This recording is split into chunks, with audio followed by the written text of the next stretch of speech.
আজকে সকালটা অন্যান্য দিনের তুলনায় একদম অন্যভাবে শুরু করলাম। আসসালামু আলাইকুম, কী অবস্থা সবার? আশা করি সবাই অনেক ভালো আছেন। আজকে আসলে ব্লগ করার কোনো ইচ্ছাই ছিল না, তারপরেও ছোট ছোট কিছু ক্লিপ মিলে দেখি যে ভালোই একটা ভিডিও হয়ে গেল।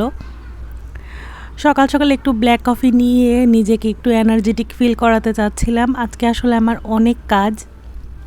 আজকের ভিডিওতে আমি যে কাজগুলো শেয়ার করব, নর্মালি এই কাজগুলো আসলে আমি শেয়ার করি না। তাছাড়া আমি মনে করি যে আমি যতটুকু পরিপাটি থাকতে পারি সেটুকু শেয়ার করি। হয়তো সব সময় আসলে পরিপাটি থাকা সম্ভবও হয় না, যেহেতু ছোট দুইটা বাচ্চা আছে, আর একটা বাসা আসলে সব সময় যে একদম পরিপাটি গোছানো থাকবে সেটাও আমি আসলে আশা করি না। তো যাই হোক, এখন হচ্ছে সকাল সকাল একটু কফি খেয়ে নিচ্ছিলাম। আর আজকে হচ্ছে এমন একটা কাজ করব যে কাজটা আমি বছরে একবার করি। এই তো সেদিন শেয়ার করলাম যে পুরো ঘরটা ডিপ ক্লিন করছি, কিন্তু ঘরের বিষয়ে যে আসবাবপত্র আছে বা আসবাবপত্রের ভিতরে যেসব জিনিসপত্র অনেক কিছু হয়তো গোছানো নাই। ঈদের আগে আমার আসলে একটা অন্যরকম প্ল্যান আছে, যদিও দিন যাবে আর আমি আমার প্ল্যানটা আপনাদের সঙ্গে শেয়ার করব। তো এখন হচ্ছে আমি আমার ঘরের যত থালা বাসন আছে যেগুলো আমার হয়তো সচরাচর ব্যবহার করা হয় না, সেগুলোকে একদম ধুয়ে মুছে পরিষ্কার করে রাখবো। আর আমার যেহেতু থালা বাসন রাখার জন্য আলাদা কোনো প্লেস নাই, আমার একটা র্যাক আছে যেটার মধ্যে হচ্ছে আমি সমস্ত থালা বাসন রেখে দেই। তো ওটা থেকে হচ্ছে সমস্ত থালা বাসন বের করে এরপরে হচ্ছে যত সব স্ন্যাক্সের আইটেম সব কিছুই আসলে র্যাকের মধ্যে রাখা হয়। তো ওইটা হচ্ছে আজকে চোখে পড়লো যে 1 বছর হয়ে গেছে এই বাসায় যখন আসি, তারপরে একবার আর তারপরে একবার, মোট 2 বছরে 2বার হচ্ছে ওইটা পুরোটা হচ্ছে ক্লিন করা হয়েছে। তো আজকে সমস্ত থালা বাসন বের করে একদম একটা চা চামচ থেকে শুরু করে সমস্ত হাঁড়ি পাতিল হচ্ছে আমি ধুয়ে এখানে মেলে দিছিলাম পানিটা ঝরে শুকানোর জন্য।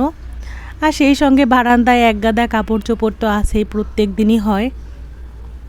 তো হাঁড়ি পাতিলগুলো আমি সেই সকালবেলা হচ্ছে কফি খেয়ে এরপরে ওই রুমের পেছনে লাগছি। পুরো রুমটা ক্লিন করতে আমার প্রায় 3 ঘন্টা যাবৎ সময় লাগছে।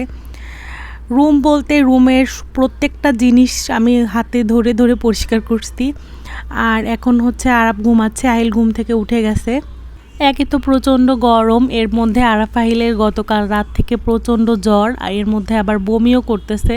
আরাফ আহিল দুজনে কিন্তু 1.5 বছরের ছোট বড়, কিন্তু এই যে জ্বর আসা বা একটু বমি হলে দেখা যায় সকালবেলা আরাফের হলো, বিকাল থেকে আবার আহিলের শুরু হয়ে যায়, আবার আহিলের কিছু হলে আরাফেরও শুরু হয়ে যায়। আসলে একই জিনিস বারবার কিনে খুব একটা ভেজালের মধ্যে পড়ে গেছি। বাজারে গেলে বা বেস্ট বাইতে গেলে তো জিনিসপত্র পছন্দ হয়েই যায় আর কেনাই লাগে।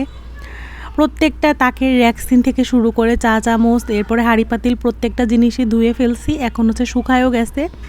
এগুলোকে হচ্ছে এখন তাকে তাকে সাজায় ফেলবো।